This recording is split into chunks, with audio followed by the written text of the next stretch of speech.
जय श्री राम, राधे राधे, नमस्कार, प्रणाम। कैसे हैं भाई बहनों आप सब?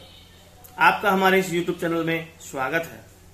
आज बात करते हैं एक कहानी की, एक ऐसी कहानी जिससे बहुत प्रेरणा मिलेगी आपको, जिसका टाइटल है संगत का असर। जीवन में जैसी संगत होती है उसका प्रभाव हमारे जीवन में, दैनिक जीवन में देखने को अवश्य मिलता है।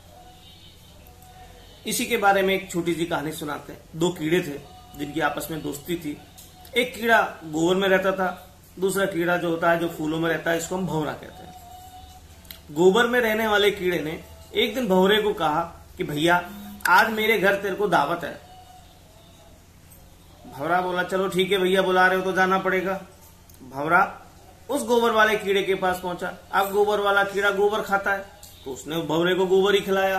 भंवरा बड़ा दुखी कि यार क्या करें, बताओ कैसे दिन आगे, है ना, कि मैं फूलों में रहने वाला, सुगंधित पुष्पों में रहने वाला, उनके रस को चूसने वाला, आज गोबर को खा रहा हूं। ये उसकी संगत का प्रभाव था। उसने सोचा चलो भैया दोस्ती है तो निभानी पड़ेगी, खाया। अब उसने सोचा मुझे भी अपने दोस्त को बुलाना पड़ेगा। उसने भी न्योता दिया अपने इस गोबर में रहने वाले दोस्त को कि भैया आ जाओ, तुम्हारे आज मेरे घर पे तुम्हारे लिए दावत है। अब भंवरे ने उस कीड़े को बुलाया तो भंवरे ने उसको फूल में घुसा दिया। वो फूल का रस चूसा, बड़ा आनंद आया उसको। आनंद आने के बाद एक पुजारी आया, उसको पुष्प की आवश्यकता थी भगवान को चढ़ाने के लिए। उसने वो पुष्प तोड़ लिया, उसमें वो गोबर वाला कीड़ा था और वो पुष्प उसने भगवान के चरणों में चढ़ा दिया। अब देखिए उस कीड़े की, उसको भगवान के चरणों में स्थान मिला। बड़ा खुश हुआ, अरे वाह, इतने पुष्प भगवान के चरणों में मेरे को मिला, ठाकुर जी के चरणों में स्थान मिला उसको। अब जब संध्या होती है, जब मंदिर का साफ सफाई होती है तो सारे पुष्पों को किसी बहते हुए जल में विसर्जित कर दिया जाता है।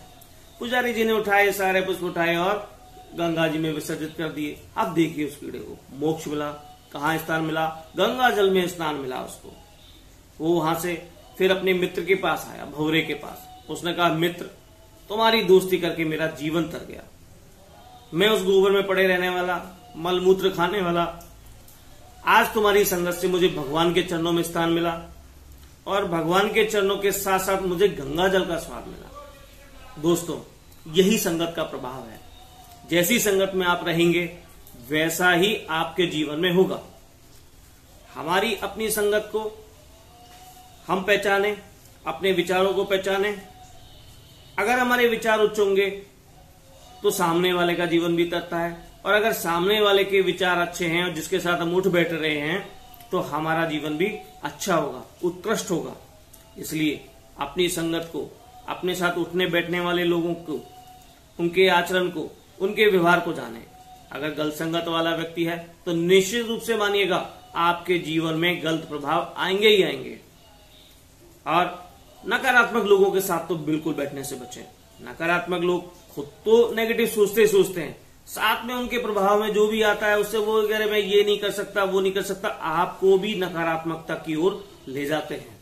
ये सबसे बड़ी समस्या है आज की। तो मित्रों, मेरा आप सभी से यही कहना है कि अपनी संगत को पहचानें, अच्छी संगत के लोगों के साथ बैठें और अपने जीवन को उत्कृष्ट बनाएं। जय श्री राम, जय जय श्री राम।